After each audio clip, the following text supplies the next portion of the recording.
Hey everyone, welcome back to my channel. Today we're going to be talking about WandaVision, and typically I do a full 20-minute breakdown of an episode, but what I decided to do for this one, since it's the series finale and we don't have anything coming up this Friday, is to do this in smaller, shorter videos that will release daily all week long. So make sure you subscribe so you can check out all of those as we talk about every little part of WandaVision, where it's heading, what it's set up for, who was the villains, which is what we're talking about in this video. So we watched the episode and there wasn't a surprise big cameo at the end. I'm not mad or disappointed because the show was not about that. It was about the change and growth of Wanda, how she went from this to this. That being said, who was the villain here? I can tell you now, I don't have a real answer for this, only my thought process and what I think. But if I said Thanos, would you cancel me? I hope not, but I do think that there is an argument to be made that he set this event in motion by killing Vision to begin with. However, we are looking at this series only, so I think that there are other possible main villains. We have director Hayward. Now, Hayward is an ass, but an ass that lived through these really dark 5 years after Thanos snap. They have talked about this as being a very hard time, but with not a lot of details.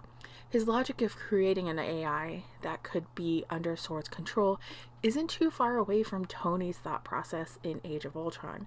However, I imagine that because of those events of creating an AI, it's probably frowned upon and illegal. What really made him a villain in the story, though, was his attempted cover-up. He lied about disposing of Vision and covering up Project Cataract. Then he lied about Wanda taking the body so he could shift blame to her, and even tried killing her and Scarlet Vision.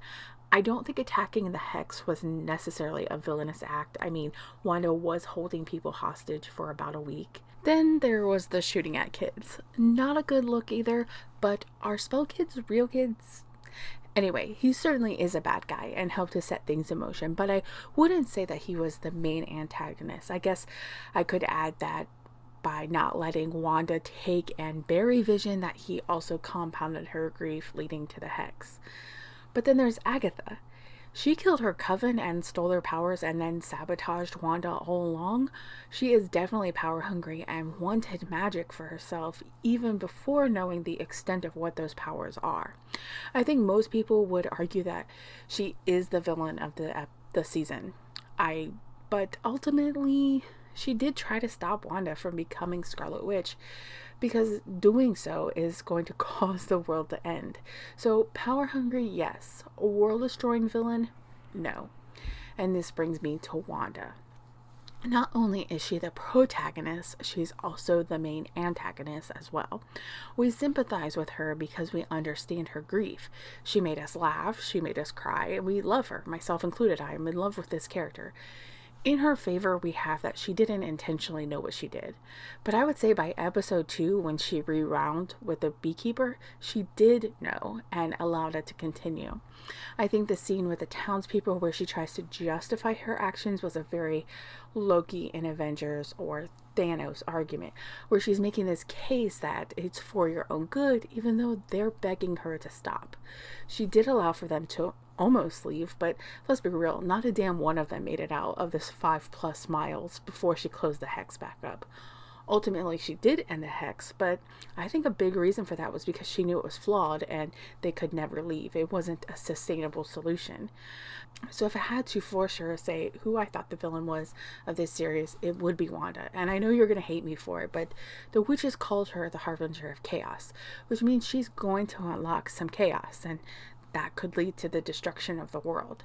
But I'm going to talk about that more in a video later this week on what I think she caused to happen, because it was very clear with Agatha that by becoming Scarlet Witch, she was unlocking something else.